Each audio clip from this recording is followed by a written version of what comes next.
Oke, baik. Saya ucapkan selamat pagi, terutama kepada yang menonton nanti. Dan kita akan memulai sekolah minggu dewasa kita pada hari Minggu ini 14 September. Dan ada isian baru, kita mau masuk kepada Raja Yoyakin dan Raja Zedekia hari ini. Terakhir kita membahas Yoyakim, sudah selesai kan ya? Isian kita sudah selesai. Dan coba kita buka ini kita, Alkitab kita. Kita buka di dalam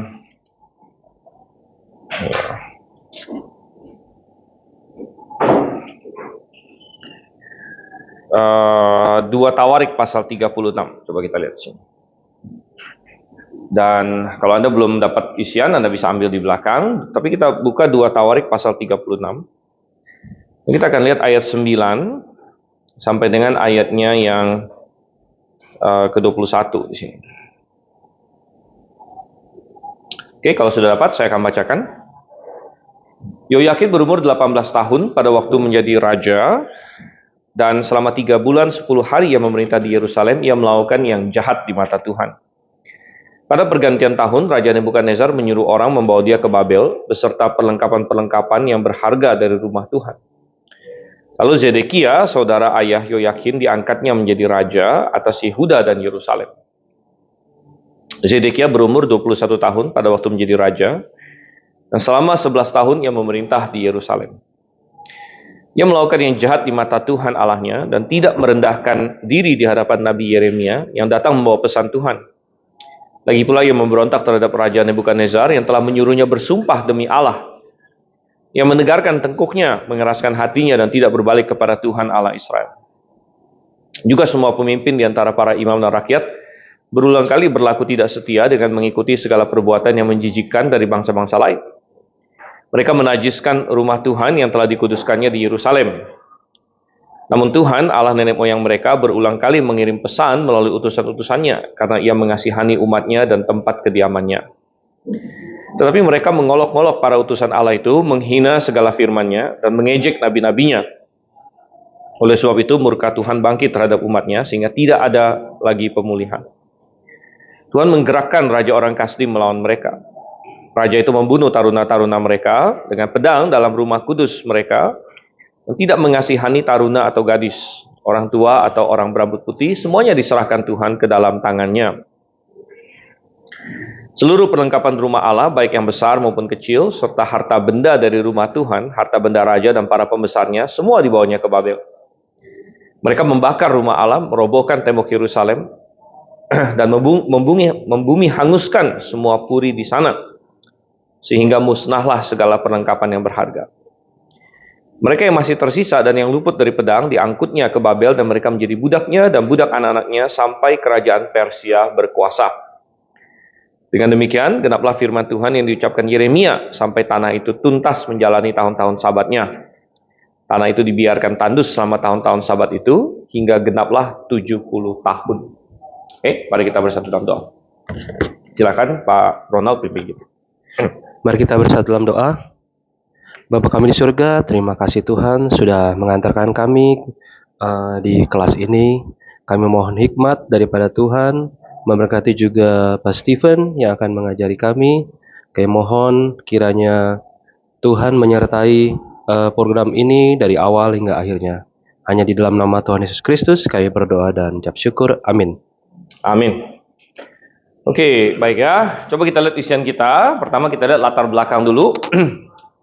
Kira-kira 100 tahun sebelumnya, ya, pada waktu di zaman rajanya Ahaz dan Hizkia, ya, Tuhan memakai bangsa Asyur, ingat itu, untuk menghukum umatnya Israel karena dosa-dosa mereka. Ya, jadi ini yang terjadi di kerajaan utara. Gitu. Dan ingat waktu itu kita selama banyak waktu melacak utara selatan kan, ada raja utara, raja selatan. Ya.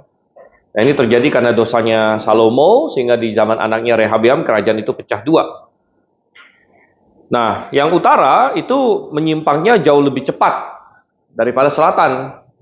Dan ini faktor karena di selatan masih ada bait suci. Ya, masih ada bait suci, masih ada keimamatan yang sejati. Sedangkan utara langsung di zaman pendirinya Yerobeam saja, mereka langsung ya istilahnya langsung menyimpang jauh gitu. Mereka mendirikan lembu emas, ya Yerobeam mendirikan lembu emas di Betel, di Dan, ya. Dan mereka segera karena alasan-alasan politik dan lain sebagainya, mereka segera menyimpang dari Tuhan. Nah, memang Tuhan tidak berpangku tangan, Tuhan kirim nabi-nabi.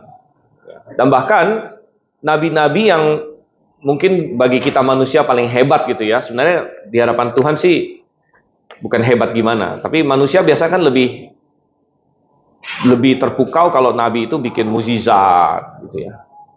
Nah, kalau berdasarkan standar itu sebenarnya yang paling banyak dikasih Tuhan nabi-nabi adalah utara sebenarnya. Jadi Tuhan mengirimkan nabi-nabi dengan tanda-tanda yang paling hebat itu di utara. Justru karena penyimpangan mereka sudah semakin jauh. Makanya ada Elia yang membuktikan bahwa Yehovah lah Tuhan dengan menurunkan api dari langit. Tuhan kirim Elisa, ya.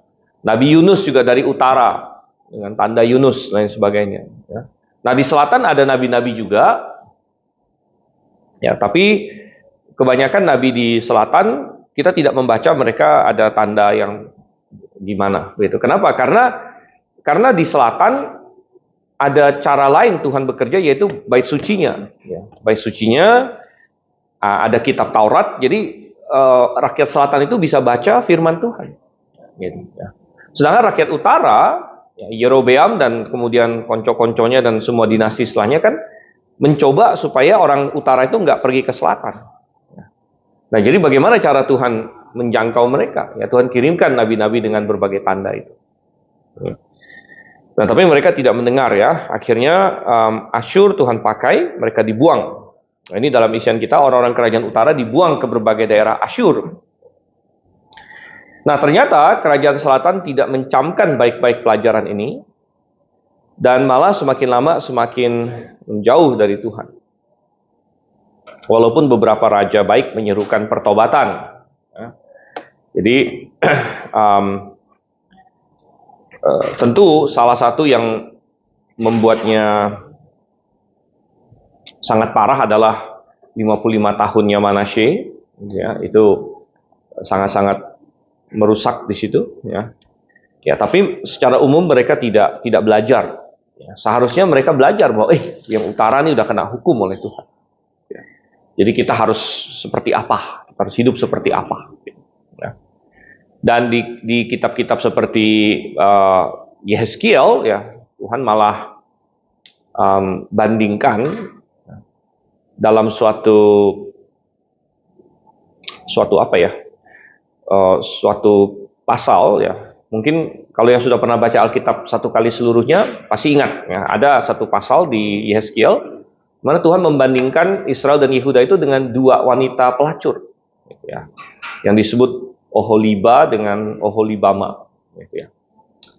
Nah, kalau orang pikirannya kotor, dia bilang, wah ini pasal Alkitab ini apa porno katanya, ya, karena di situ digambarkan ya, Israel di utara, Yehuda di selatan seperti dua anak gadis awalnya yang Tuhan besarkan, gitu. Yang Tuhan besarkan, lalu Tuhan kasih dia pakaian yang bagus, Tuhan kasih makanan yang cukup dan lain sebagainya, gitu kan. Ya. Ya, tapi kemudian dua wanita ini ya, melacurkan diri, gitu, dengan gambaran yang grafis, gitu ya, apa menelanjangi diri dan membiarkan tubuh mereka disentuh oleh orang dan lain sebagainya, gitu ya. Dan ya tergantung pikiran seseorang sebenarnya. Kalau pikiran orang porno ya dianggap itu porno, begitu. Jadi itu lebih ke mengacu kepada pikiran pembacanya sebenarnya. Tetapi kalau orang yang berpikiran benar, dia akan melihat ini adalah perbuatan yang menjijikkan, gitu ya. Ini adalah perbuatan yang menjijikkan, ini adalah perbuatan yang rendah, begitu. Ya. Dan memang Tuhan menggambarkan ketika seseorang tidak setia kepada Dia, Ya, itu adalah semacam perzinahan rohani. Perzinahan rohani. Ya, jadi ketika kita tidak setia kepada Tuhan, ya, kita ada Allah lain, ilah lain, dan lain sebagainya. Gitu. Nah, dan di dalam ilustrasi-ilustrasi itu Tuhan bilang bahwa ya, Yehuda ya, melihat kakaknya. Jadi Israel itu kan kakaknya. Kenapa kakak? Karena Yusuf itu kan dianggap sulung. Walaupun Yusuf itu sebenarnya nomor 11 lahirnya, gitu kan. Nah, tapi dia dianggap sulung. Ya, Yusuf dianggap sulung, jadi Israel disebut kakak. Yehuda melihat kakaknya, ya, bukannya bertobat gitu, malah tambah menjadi-jadi. Seperti ini ya. Oke, kita masuk ke poin 2 sekarang.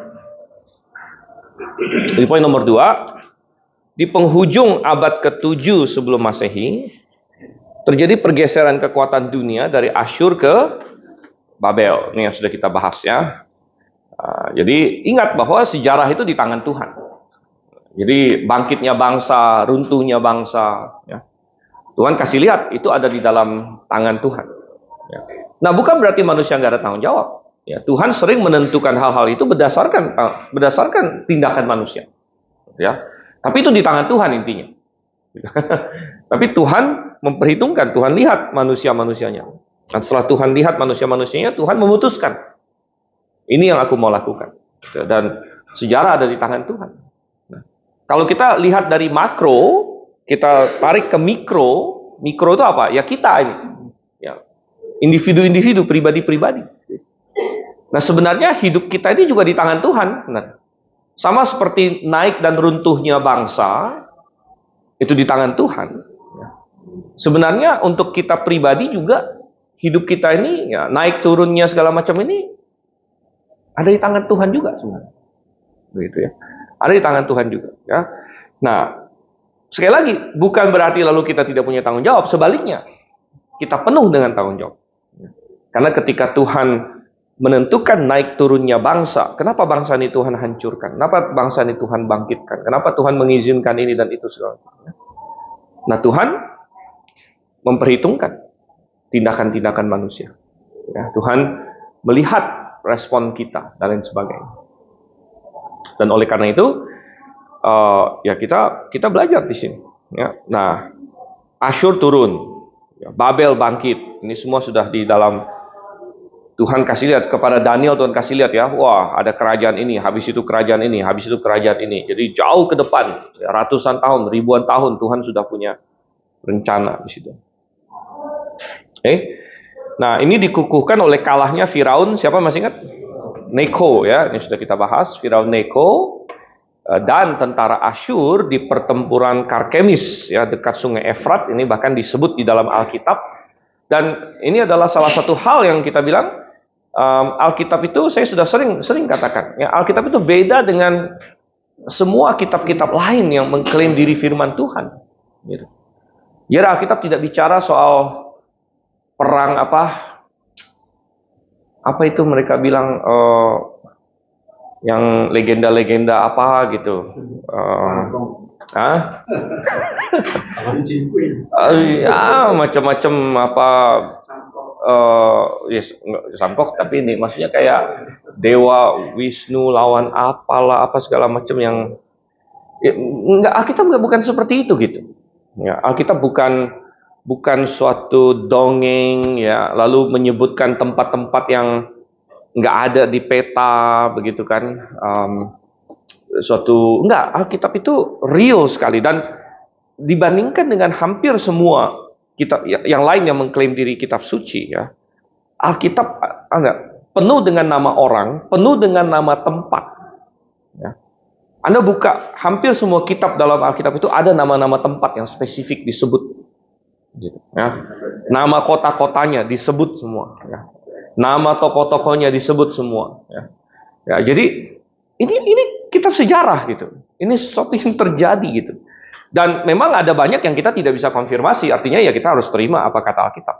Tapi ada banyak yang dikonfirmasi juga, gitu. Ya, contohnya Karkemis, pertempuran antara Mesir dengan Babel di Karkemis itu bukan hanya ditulis dalam Alkitab, itu sejarah gitu. Itu diketahui, itu benar-benar terjadi gitu ya. Itu diterima oleh semua sejarawan dunia, memang pernah terjadi pertempuran di situ. Ya, dan oke, kita lanjutkan lagi sini. Sayangnya Yosia mati juga dalam insiden ini. Ya.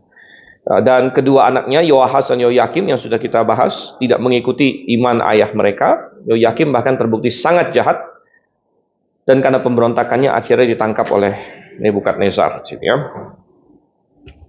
Oke, jadi kita masuk ke Yoyakim sekarang. Nah, ya baik. Ada tentang sejarah nggak kenapa Mesir bisa kalah? Alasan. Alasannya. Nah, maksudnya kan setelah pasal ini kayaknya Mesir udah nggak kelihatan lagi kan? Ya, dia sudah dipukul kalah sih sama Babel ya. Tidak dominan lagi ya, tidak dominan. Sejarah mencatat mereka kalah ya. Kenapa kalahnya saya tidak ada baca gimana. Intinya ya Babel lebih kuat aja, dia ascendant waktu itu gitu ya. Pasukannya kuat. Waktu itu waktu mereka mulai bertempur, Nebukadnezar waktu itu masih jenderal utama ya. Nah ini ya mungkin kebrilianan Nebukadnezar juga gitu. Tapi ya kalau secara rohani ya kita lihat memang Tuhan menangkan Babel lah gitu. Ya, ya terlalu jauh bagi kita untuk membahas kenapanya gitu. Karena untuk suatu bangsa, untuk menang melawan suatu bangsa itu kan faktornya banyak sekali. Kita bisa bertanya, misalnya kenapa akhirnya sekutu menang lawan, nggak usah jauh-jauh deh, Perang Dunia Kedua kan belum 100 tahun yang lalu gitu kan. Jadi sejarahnya masih penuh banget gitu. Ya. Kita masih tahu, bahkan ada foto, ada video segala macamnya. Kenapa sekutu ya Amerika, Inggris dan segala macam menang akhirnya lawan Jerman, Jepang dan Axis lah gitu. Nah kalau mau difaktorkan ini kan banyak sekali dari segala sisi kita bisa bahas gitu kan. Wah, sisi apalah gitu. Sangat kompleks gitu ya. Tapi ya pada akhirnya ya yang satu lebih kuat aja lah begitu. Ya. Dan Babel lebih kuat daripada Mesir pada waktu itu. Ya, dan akhirnya kita lihat di sini Yoyakin ya, poin nomor 3. Yoyakim memberontak terhadap Babel sehingga Nebukadnezar menangkap dia. Dan kita tahu dia mati. Ada sedikit misteri ya, saya bilang minggu lalu, sedikit misteri. Alkitab tidak terlalu jelas sebenarnya mati dia itu gimana. Apakah dia ditangkap lalu mati, apakah dia, kita nggak begitu jelas. Tapi intinya pasti dia mati. Anaknya Yoyakin menjadi raja pada usia berapa tadi? 18 tahun. Ya. Dan nama lain Yoyakin yang banyak dikenal adalah Yekonya. Ya. Yekonya. Jadi ini nama lain dia, Yoyakin, Yekonya. Dan lalu ada kalau di kitab Yeremia kadang-kadang dia disebut Konya.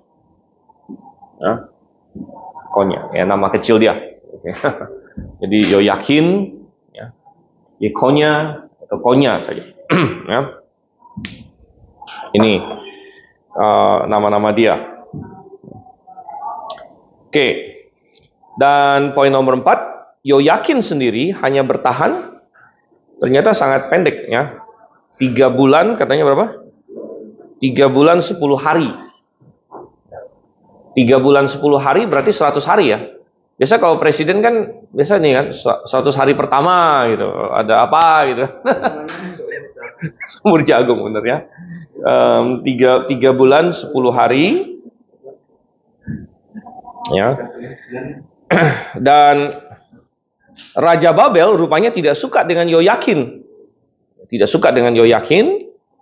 Dan akhirnya membuang dia ke Babel bersama dengan sekelompok orang yang termasuk Yehezkiel. Ya, termasuk Yehezkiel. Jadi itu adalah pembuangan kedua yang sempat kita sebut. Ya. Jadi selalu ingat bahwa pembuangan Yehuda itu terjadi dalam beberapa tahap. Ada 3 tahap yang biasanya dipahami. Ya. 3 tahap pembuangan. Ya. Satu adalah tahun 605. Nah, ini pembuangan ringan waktu itu. Jadi pembuangan ini hanya sedikit saja orang yang dibuang, itu sebagai tawanan sebenarnya. Dan pada waktu itu yang dibuang adalah Daniel. Salah satunya tentunya ya. Kemudian 3 temannya, Hananya, Misael, Azaria.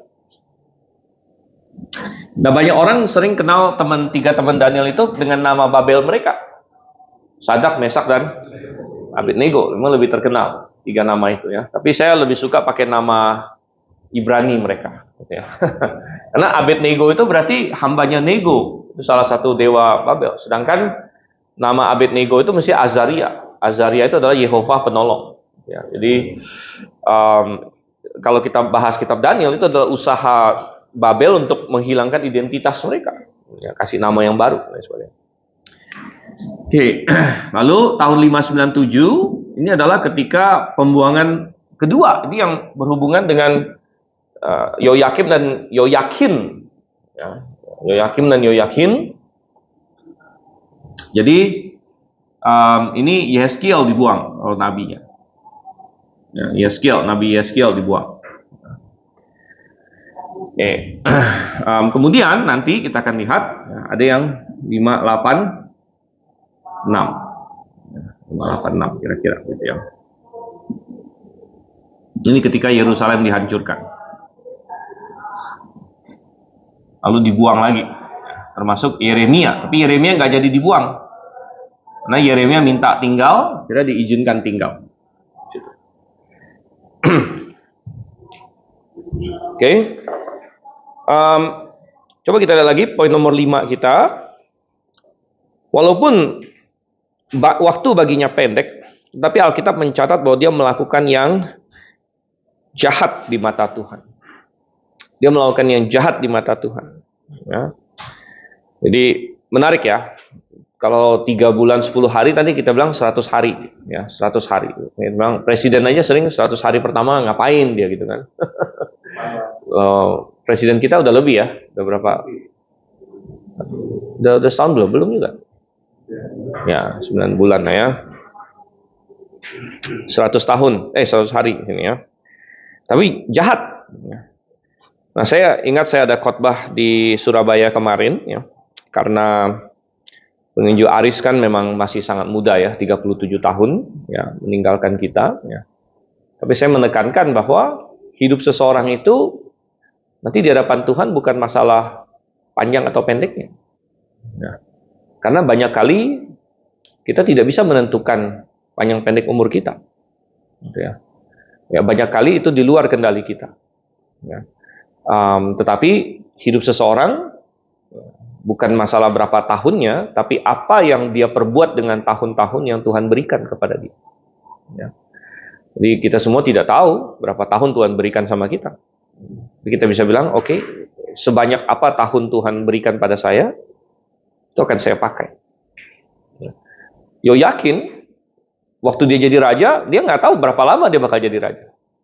Ya kan? Dia mungkin nggak sadar bahwa 100 hari lagi selesai dia. Nah, tapi dia memutuskan untuk berbuat yang jahat. Gitu. Kadang-kadang kita bisa terkebur juga, kadang-kadang kita berpikir kita masih punya banyak waktu. Gitu kan? Nah, tapi kita harus berpikir bahwa tidak. Ya, semua waktu saya milik Tuhan, jadi saya akan melakukan apa yang benar mulai hari ini. Ya. Kita nggak bisa bilang, oh iya tahun depan lah saya akan melakukan apa yang benar. Ya, belum tentu ada tahun depan juga. Gitu. Makanya kalau apalagi masalah keselamatan, Tuhan bilang, hari apa hari keselamatan? Ya. Hari ini gitu. Ya. Hari ini hari keselamatan. Ya. Oh besok aja hari keselamatan. Tidak ada jaminan pada siapapun bahwa ada hari esok. Ya. Jadi hari ini adalah hari keselamatan. Ya. Pada waktu aku mau mendengarkan kau, aku akan menjawab engkau. Oke, jadi Yoyakin pendek sekali. Ya. Tetapi ada satu hal yang memberikan pengharapan pada kita. Alkitab memberikan catatan kaki tentang Yoyakin ini, bahwa puluhan tahun kemudian pada masa pemerintahan, nah ini ya, coba kita lihat perikopnya di dalam 2 Raja-Raja 25. Coba kita buka 2 Raja-Raja pasal 25 dari ayat yang ke-27. Dikatakan pada tahun ke-37 sesudah Yoyakin Raja Yehuda dibuang, pada tanggal 27 bulan ke-12, Ewil Merodak Raja Babel, pada tahun ia naik tahta, menunjukkan belas kasihannya kepada Yoyakin Raja Yehuda dengan melepaskannya dari penjara. Ewil Merodak berbicara baik-baik dengan dia dan memberi kepadanya kedudukan yang lebih tinggi daripada kedudukan raja-raja yang bersama dia di Babel. Ia boleh mengganti pakaian penjaranya dan seterusnya, boleh makan di hadapan raja selama hidupnya. Untuk nafkahnya, raja selalu memberikan kepadanya bagian yang diperlukannya setiap hari selama hidupnya. Jadi isian kita adalah Ewil Merodak di sini. Nah, Ewil Merodak adalah anaknya Nebukadnezar. Jadi setelah Nebukadnezar mati, Ewil Merodak naik tahta di sini, dan dia salah satu tindakannya adalah melepaskan si Yekonya atau Yoyakin ini. Katanya 37 tahun setelah dia dibuang. Berarti kalau Yoyakin dibuang 597, 37 tahun kemudian berarti kapan? 560 ya. 560. Ya, 560 ya. Kira-kira lah ya. Nah, jadi Yoyakin dilepaskan. Dan kalau misalnya dia jadi raja umur 18, berarti 37 tahun kemudian berarti umurnya berapa? 55 kan? 55 tahun. Setelah dipenjara 37 tahun. Saya rasa dipenjara 37 tahun nggak enak ya. Dipenjara 37 tahun. Tapi kemudian dia dibebaskan. Ya, dibebaskan. Dan kenapa dia bisa dibebaskan? Kita nggak dikasih tahu terlalu banyak. Ya. Tapi bisa jadi dia bertobat selama dalam pembuangannya. Jadi itu akan mirip dengan siapanya? Kakeknya atau buyutnya nih? Yekonya, bapaknya kan Yoyakim. Bapaknya lagi Yosia. Bapaknya lagi Amon. Bapaknya lagi Manasye. Nah, ini Manasye. Berarti udah siapanya nih? Kakek buyut. Panggilannya apa? Nah, kalau di orang Chinese ini panggilannya Akung Atai Apa. Ya, kalau Hakka, kita Hakka. Saya nggak tahu lah Mandarinnya apa ya. Ya sama seperti itu kakeknya kakek dia. Kakeknya kakek dia yang setelah ditangkap oleh Asyur waktu itu ya. Dia bertobat ya. Dan bisa jadi walaupun Alkitab tidak terlalu spesifik ya, bisa jadi Yoyakin bertobat ya. Dan ini kembali memberitahu kita ayat poin kita nomor 6. Kisah Yoyakin mengajarkan kita untuk memakai waktu kita dengan baik dan juga bahwa masih ada harapan untuk masa depan. Ya. Masih ada harapan untuk masa depan. Jadi ada orang-orang muda mungkin di sini, kan, di gereja atau pendengar YouTube sekalian. Ada orang-orang muda. Maka pelajaran dari Yoyakin adalah pakai waktu yang ada sekarang dengan sebaik-baiknya. Jangan berpikir saya masih panjang. Yoyakin mungkin berpikir waktu dia naik tahta 18 tahun kan, jadi raja, 18 tahun jadi raja. Wah, saya bisa ngapain aja. Saya bisa foya-foya, saya bisa menikmati segala sesuatu. Akhirnya dia melakukan yang jahat di mata Tuhan. Nah, tapi dia tidak sadar, waktu dia hanya 3 bulan 10 hari Tuhan kasih. Kalau gitu, ya. Tetapi, oke, mungkin ada yang mendengarkan yang sudah agak berumur, pikir, waduh, hidup saya sudah begini, sudah begitu. Ya. Nggak apa-apa juga, ada pengharapan. Ya, selama kita berbalik kepada Tuhan, ya, pasti ada pengharapan. Gitu kan? Tuhan bisa bisa bertindak bagi kita. Ya. Manasye adalah contoh, Yoyakin adalah contoh. Ya. Kalau Tuhan lihat ini, kalau kita didatangi makin keras, dan itu dinilai Tuhan itu, kita nggak bisa panjang, begitu Pak. Makin keras, maksudnya menentang Tuhan, makin parah. Kalau makin parah ya penghakiman Tuhan akan makin jelas. Gitu.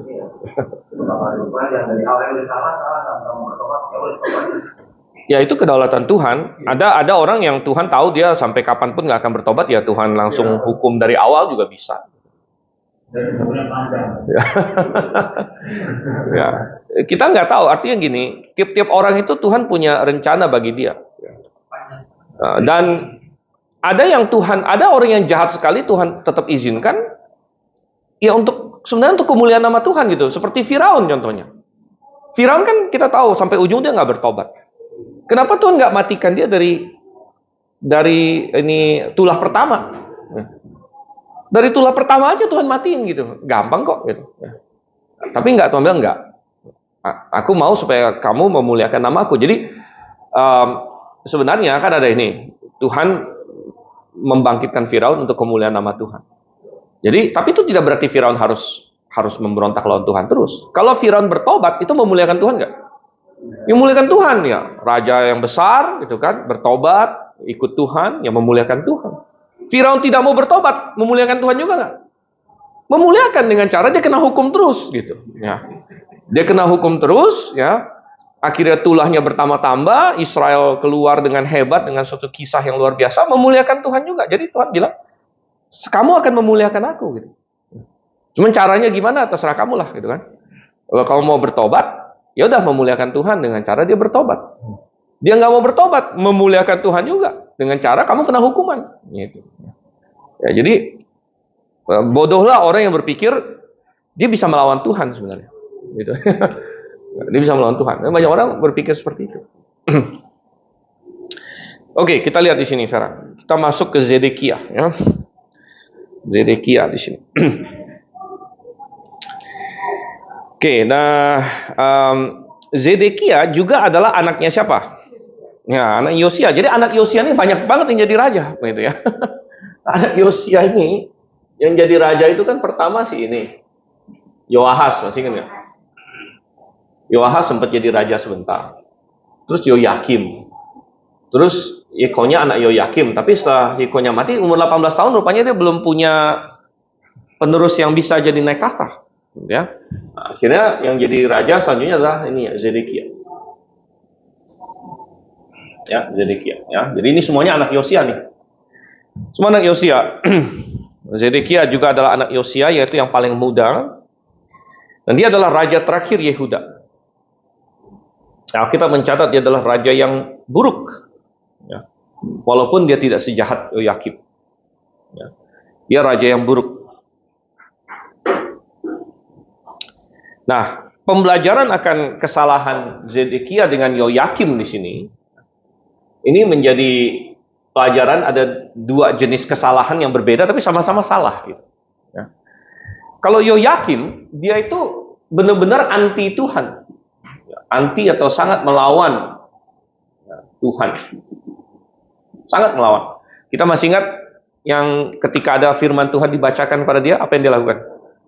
Dia ambil pisau, dia robek-robek sendiri dengan tangan dia sendiri, dia campakkan ke dalam api. Sangat-sangat keras menentang. Zedekia berbeda. Zedekia tidak seperti itu. Zedekia itu takut ketika firman Tuhan datang kepadanya lewat Yeremia. Ya. Nah, kita tahu banyak tentang Zedekia lewat kitab Yeremia. Ya. Dan Zedekia lumayan hormat kepada Yeremia. Enggak seperti Yoyakim. Yoyakim mau bunuh Yeremia. Nah, tapi kalau Zedekia kalau Zedekia malah orang-orang lain mau bunuh Yeremia, Yeremia bilang jangan bunuh saya. Ya, dan Zedekia akhirnya nggak bunuh dia. Ya. Nah, cuman kesalahan Zedekia ini adalah dia tidak berani berdiri untuk Tuhan. Ya. Nah, ini anti atau melawan Tuhan, yang ini tidak berani berdiri untuk Tuhan. Ya, hah? Rakyat. Diangkat oleh Ya, benar. Ya, ini enggak Yoyakin, ini dikeluarkan. Yang ini kan Yoyakin nih. Yoyakin dilengserkan oleh Nebukadnezar. Yang angkat Zedekia ini Nebukadnezar. Yekonya itu Yoyakin. Yoyakim. Yoyakim yang angkat ini Neko. Ingat nggak? Jadi waktu Yosia mati, sebenarnya rakyat pengennya Yoahas. Tapi Neko nggak mau. Nah, Neko balik lagi. Neko ambil yang ini dibuang ke Mesir. Nah, Lalu Neko angkat Yoyakim. Kim ya. Kim Jong Un, ingat aja. Ini Yoyakim ya. Diangkat Yoyakim. Yoyakim mati atau dibuang intinya ya, mati dibuang. Lalu naiklah Yoyakin atau Yekonya, Yoyakin ya. Kin ya. Nah, Yang angkat ya ini yang angkat ini ya rakyat sebenarnya gitu kan. Jadi ya bisa jadi Nebukadnezar, bisa jadi rakyat. Tapi intinya setelah 3 tahun lagi, 3 bulan 10 hari, Nebukadnezar jadi tidak puas dengan dia. Ya, lalu dilengserkan, naiklah Zedekia diangkat oleh Nebukadnezar. Nebukadnezar ya, atas persetujuan Nebukadnezar, gitu ya. Bonekanya, dan makanya waktu dia diangkat naik itu, Nebukadnezar suruh dia bersumpah demi Allahnya kamu, gitu ya. Nah, Nebukadnezar kan bukan orang bodoh. Kalau dia suruh Zedekia, kamu sumpah demi Bel, ya Zedekia kan nggak percaya Bel, itu sumpah-sumpah aja gitu kan. Ya, tentu Nebukadnezar tahu orang Yahudi itu percayanya siapa. Oh, orang Yahudi percayanya namanya Yehovah gitu. Nah, lalu dia suruh Zedekia bersumpah atas nama Allahnya kamu gitu. Jadi Zedekia bersumpah atas Yehovah bahwa dia akan tunduk sama Nebukadnezar. Nah, itu yang disebut tadi kita baca itu. Coba ini nggak tadi? 2 Tawarik 36 ayat 13. Lagi pula ia memberontak terhadap Raja Nebukadnezar yang telah menyuruhnya bersumpah demi Allah. Tanya di situ. Jadi Zedekia ini sudah bersumpah demi Tuhan gitu, bahwa dia akan tunduk kepada Nebukadnezar. Ini, ya iya. Tapi mengakuinya bukan dalam pengertian kayak dia punya suatu hubungan iman gimana. Ya, dan nah, jadi tetapi kemudian rupanya walaupun Zedekia ini jadi raja, tapi pegawai-pegawai dia banyak yang pro Mesir sebenarnya. Ya, pegawai-pegawai dia banyak sekali yang pro Mesir karena ini sebenarnya warisan. Yosia kan dulu pro ini, warisan dari Yoyakim sebenarnya. Karena Yoyakim ini pro Mesir, ya. Nah, warisan dari Yoyakim, akhirnya pegawai-pegawainya Zedekia banyak sekali yang pro Mesir. Sehingga banyak yang mau bunuh Yeremia itu justru pegawai-pegawainya. Kita baca, ya. Banyak mau bunuh Yeremia. Nah, Zedekia ini orang lemah. Di hadapan Yeremia, oh ya begini. Tapi nanti kalau pegawai-pegawainya datang, padahal dia raja loh gitu. Ya. Raja, tapi dia bilang aku tidak bisa berbuat apa-apa melawan orang-orang ini. Ya. Nah, ini adalah salah satu faktor juga mereka merendahkan Zedekia karena banyak orang waktu itu menganggap masih raja mereka itu Yoyakin gitu. Nah, Yoyakin yang dibawa ke Babel, mereka tetap akui Yoyakin raja sebenarnya. Sehingga banyak nabi-nabi palsu bahkan bernubuat tahun depan Yoyakin akan dibalikin lagi katanya. Di sini. Nah, jadi atau kapan Yoyakin akan dibalikin lagi. Jadi banyak orang Yehuda waktu itu berpikir mereka masih menganggap Yoyakin raja sebenarnya walaupun dia sudah dibawa ke Babel. Nah, itu Zedekia. Nah, tapi kesalahan Zedekia adalah dia tidak berani berdiri untuk Tuhan. Tidak berani. Jadi walaupun yang ini lebih parah anti melawan Tuhan, yang ini tidak berani berdiri untuk Tuhan. Tapi sebenarnya efeknya mirip gitu. Efeknya sama. Akhirnya dua-duanya tidak berani melakukan apa yang benar, tidak melakukan apa yang benar. Yang satu karena memang dia melawan anti, yang satu karena dia ketakutan sendiri. Ya dua-duanya akhirnya nggak melakukan yang benar. Gitu. Ya dan ini pelajaran bagi kita. Gitu. Ya. Mau yang ini, dua-duanya jangan. Gitu. Kita harus lakukan apa yang benar. Gitu. Lakukan apa yang Tuhan kehendaki di sini. Coba kita lihat poin nomor 8, kita ya. Raja terakhir Zedekia. Ya. Tapi setelah ini kan Yekonya ditahan selama 36 tahun. 37 ya. 37 tahun. Ya. Zedekia kan cuma 11 tahun. Iya. Jadi pada saat itu Zedekia lengser pun Yekonya masih Masih dalam ini, masih ditahan. Baik, apakah? Ya, masih ditahan. Bahkan nanti kita belum sampai, Zedekia kan mati nanti. Terus bangsa Israel Udah dibuang semua. Ya. Jadi waktu Yoyakin dilepaskan, bangsa Israel udah nggak ada. udah nggak ada, udah dalam pembuangan. Hah?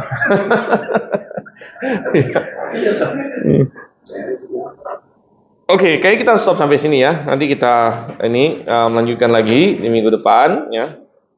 Di minggu depan mungkin terakhir kita di ini nih. Nanti kita harus kita selesai ya.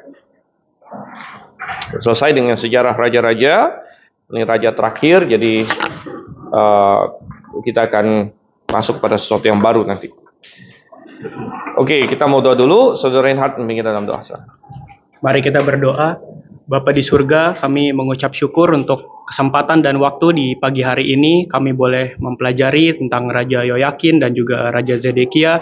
Kiranya kami senantiasa melakukan yang benar di hadapan-Mu ya Tuhan, dan kami senantiasa juga menggunakan waktu-waktu yang Engkau berikan dengan baik. Dan sebentar kami akan kebaktian, mohon Engkau yang pimpin semua jemaat, gembala dan diaken dalam persekutuan ini ya Tuhan.